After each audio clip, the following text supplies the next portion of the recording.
Welcome to Season 2 of the Generational Dental Wealth Show. Season 2 is all about increasing dental financial IQ. We do record these live in studio at Team Studios, so if you want to see the video format of this show, go ahead to Spotify or YouTube. Also, if you want to join the Generational Dental Wealth community, go ahead to teamfinancials.com/educate. Let's hop into it. Welcome to the Generational Dental Wealth Podcast. My name is Dr. Jermaine Affetti. My name is Kingsley Affetti, CPA. And we have a special guest here for you today. As you can see, there's 3 people here today, not the 2 usual. So I'm going to let our special host take it away. Tell us about you. Hello. I am Dr. Octavia Miller. I'm from a very small town in North Carolina called Warsaw. Fun fact that there are more pigs than people in the entire county. Wow. Same reaction. That's wild. That's wild. So we're going to hop into her story today, just get a little bit of background and what are all the success clues that you have left along this journey to where you've come today. Sometimes I feel like people just pop up overnight successes, but there's really a whole backstory. You just weren't following the story. So we're going to use this next 20, 30 minutes to recap this backstory so now people can understand and see what are the success clues and see what really do I resonate with and what are some of the things that I can start adding to my life that you added to your life to lead to your place of success. So we're just going to hop it off really quickly. If you can give us your background on where'd you go to undergrad and what are some of the things you did along that way within undergrad to prepare for dental school? Yeah, for sure. So I think my story starts way back, mostly like high school. Education-wise, like I come from a place where not too many people go to college. It's actually a town where only 10% of the 58,000 people actually have a college degree or higher. Wow. So me just saying I wanted to go to college was kind of a big deal. And I had no idea what I was getting into. The only other people I knew that went to college really were my teachers. You know, and I knew I wanted to be a doctor of some sort, had no idea how to make it, but I'm like, okay, I'm going to go to East Carolina University and we're just going to figure it out. My godfather played football there and it was not too far from home, but like not too close. So this was kind of a good safety kind of spot for me. So at ECU, I majored in health services management and business administration. And that was more so like a safety net. Like I knew I wanted to be a doctor, but I'm like, just in case this dentist thing doesn't work out, like maybe I can still run a, nursing facility or a hospital or something like my mom does. So that was kind of just my little safety net and hopefully this works out. And if not, I have a backup plan. So during that time, remember, I'm the first person in my family to go to college. So I didn't know what I was doing, but I worked 5 jobs throughout my whole time in undergrad. So just like at the same exact time, like go to class at 8, go to my next job and then leave that job, go to another job at night, had another job. So granted, I didn't have like the absolute A+ score or grades that most people need to get into dental school. I was definitely like a B student considering everything else. So I ended up doing a master's program at Baylor University in biomedical science. It's absolutely amazing, and his whole goal is to get people into pre-professional schools. So in that 2 years, like I shut down my life. I lived in Miami, which sounds exciting, but I was at the library most of the time. So living in Miami, did a master's, came back to East Carolina University, and that's where this kind of all shoots up from here.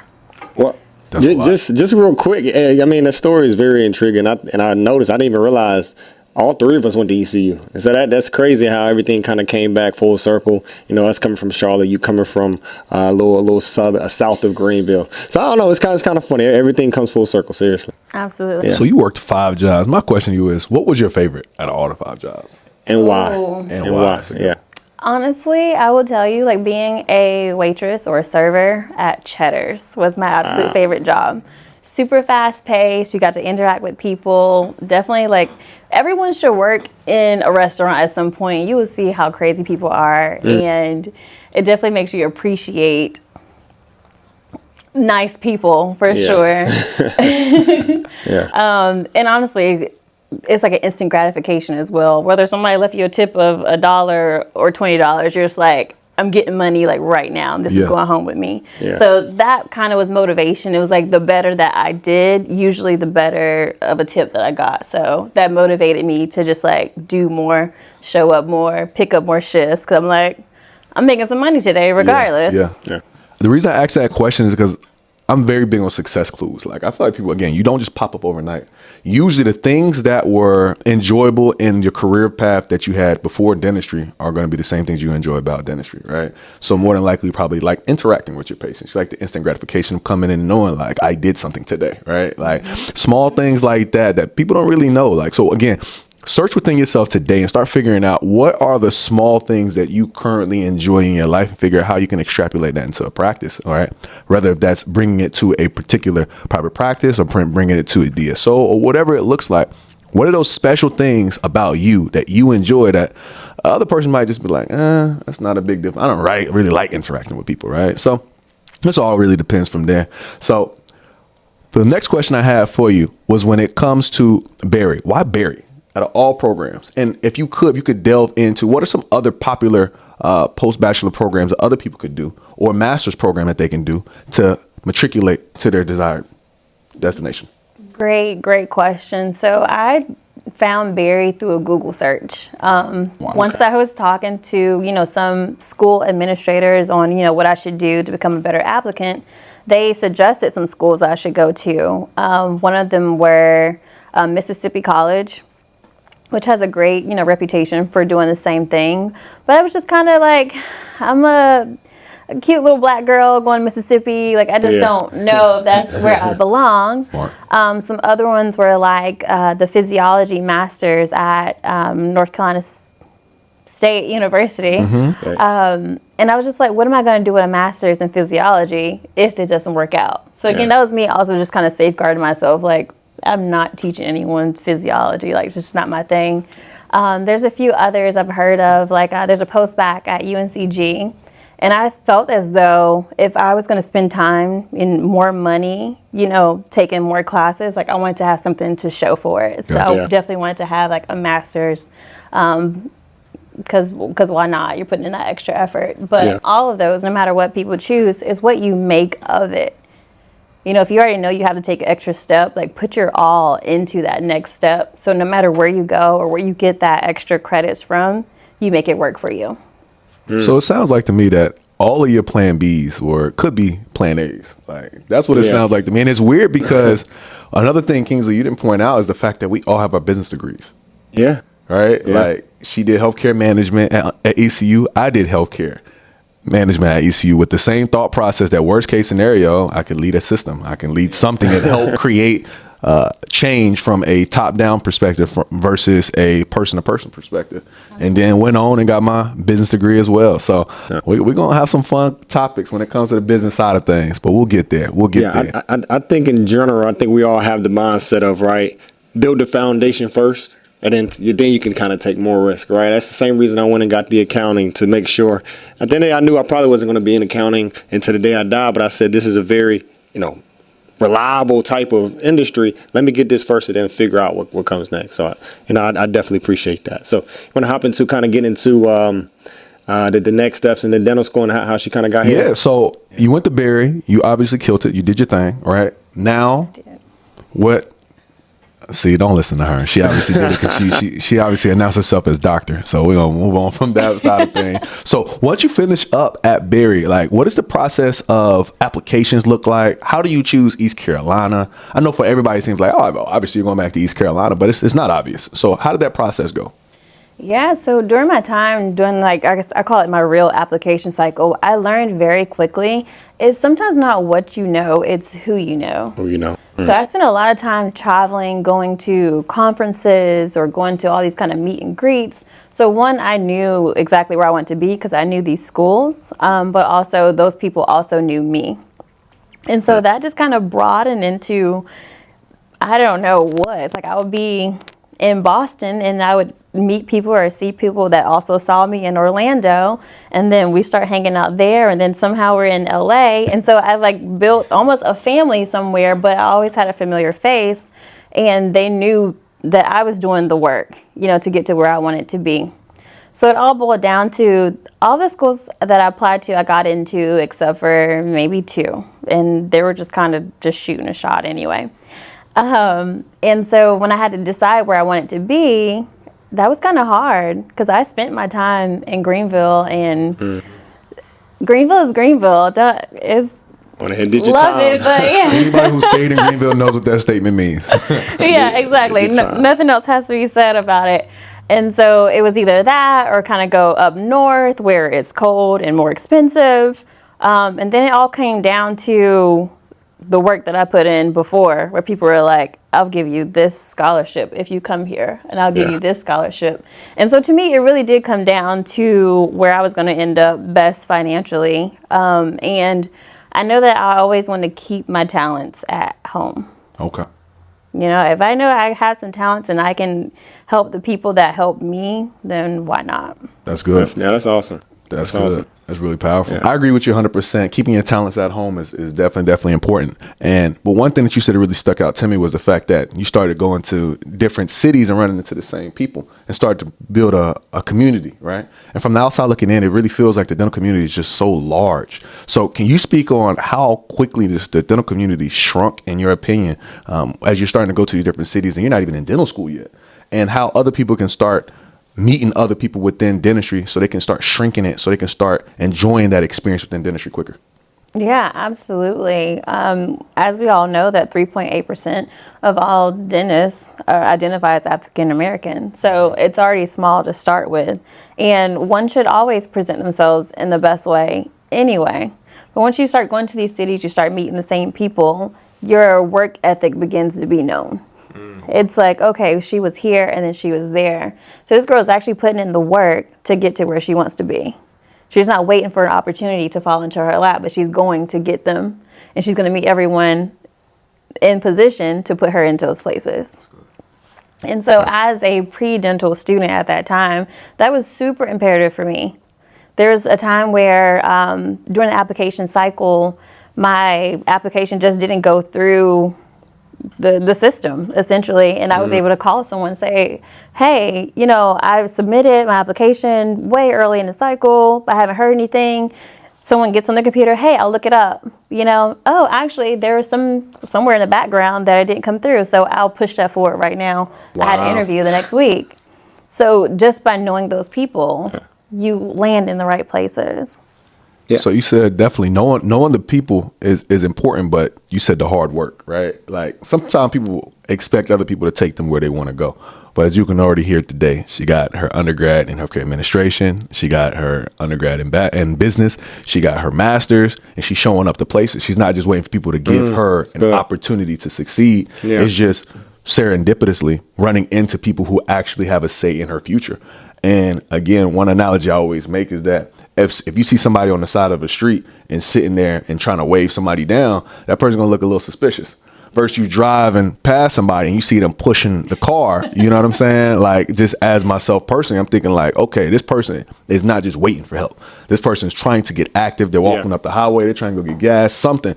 That person is going to be more likely to receive help when they're already helping themselves. They're gonna get with somebody who can help them move faster. But if you just sitting, I mean, it's hard to get something in motion that's not in motion. Yeah, for sure. So I have a quick question, because I do know a few people that are like trying to get into dental school, and maybe they're pre-dent, just took the DAT. Do you think, did you ever feel out of place, even though you weren't in dental school yet, but you were trying to go connect with different dentists and travel and do all, like, did you ever feel out of place? Like, okay, what if all this effort is going to lead to nothing? Like, can you kind of speak to that feeling and kind of how that process was? Like I said, you still taking these risks, maybe traveling, trying to meet different people, but you hadn't even been accepted or gotten into dental school yet. How was that kind of season for you? Yeah, I mean, absolutely. At one point, you're like, I don't know what my stats are. You know, I'm just kind of doing this. And that's where the work comes in, is that you still have to be diligent with your schoolwork. You still have to make sure your essays are together, all this stuff. So when you present yourself, this is your best self, essentially. So I have a lot of people that come to me all the time, like, hey, can you help me this? Hey, can you help me this? And I'm like, okay, well, what's your GPA? Or like, what are you doing outside of school? And they're like, nothing. And I'm like, well, there's not much I can do for you if you're not also putting in that work behind the scenes. Yeah, no, I think that makes total sense. We went to speak at Chapel Hill Dental School a few weeks ago, and Doc kept asking the dental students a really great question. He said, "What is your biggest achievement outside of dentistry?" And I think that was sometimes a tough answer, right? But from what you're saying, right, being diverse, having other things outside of just your GPA to show, right, that was really important to you, and that kind of helped you climb that success ladder a little bit. So I'm definitely with you on that. Oh yeah, absolutely. You can go around a room sometimes, like in a dental school or even a doctor's setting, and say, "What was your major? What was your major?" It's gonna be biology, chemistry, chemistry. You know, and then by the time you're just like, okay, everybody majored in biology, and then here's me, health services management, which is already a long word as it is, and they're like, "Oh, what's that?" You know, that's different. It seems a little like risk takey or just out of the box, and sometimes you have to be out of the box to stand out. I'm glad you circled back to that, because number one, you're not trying to be mean when you're asking somebody like, what's your GPA? Because I'm just asking you what they're going to ask you anyways, right? So you need to get confident, like talking about it. And if you don't feel confident in your numbers or the body of work previously, then let's work harder in the body of work to come, you know? Exactly. And everybody, for some reason, used to think that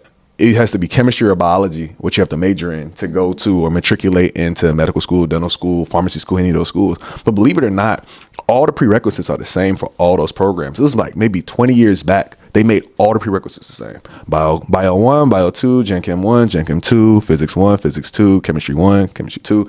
It was all the same prerequisites. Or maybe I said Orgo 1, Orgo 2. I'm not even sure which one, but the same 8 requirements for all of them. So from there, it doesn't really matter what you major in.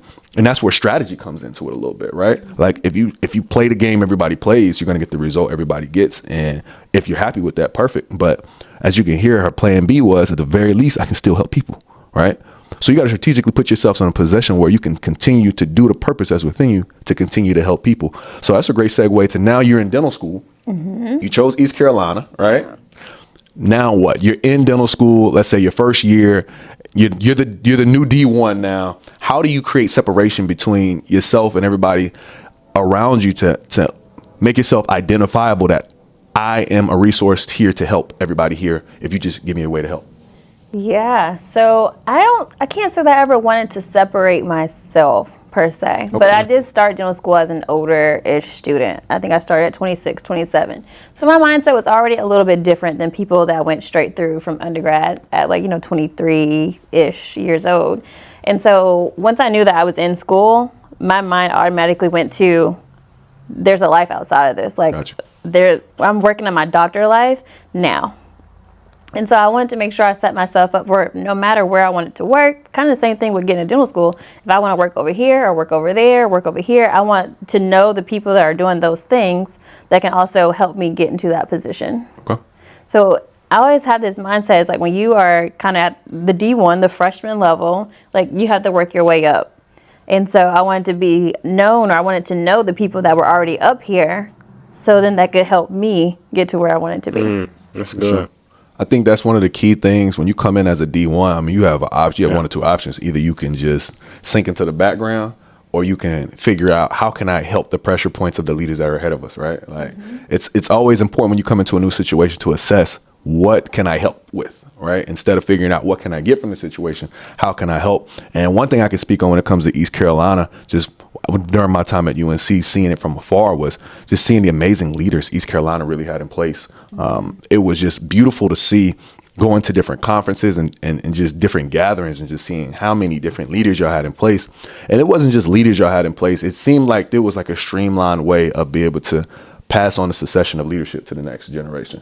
So it was interesting to see, as when you were a D4, right, how you were already working on the ones who were coming after you to make sure that, okay, East Carolina's going to be left in a really, really good hands. So I love that position of leadership. You want to speak anything on that? No, I would just say I was very fortunate to have people within sight that I could say, I want to be like her, or I want to be like him. That's good. And they would push you and say, be better than me. So I'm already kind of brainstorming. She did this, she did that, she did that. So now I have to do this and this and this.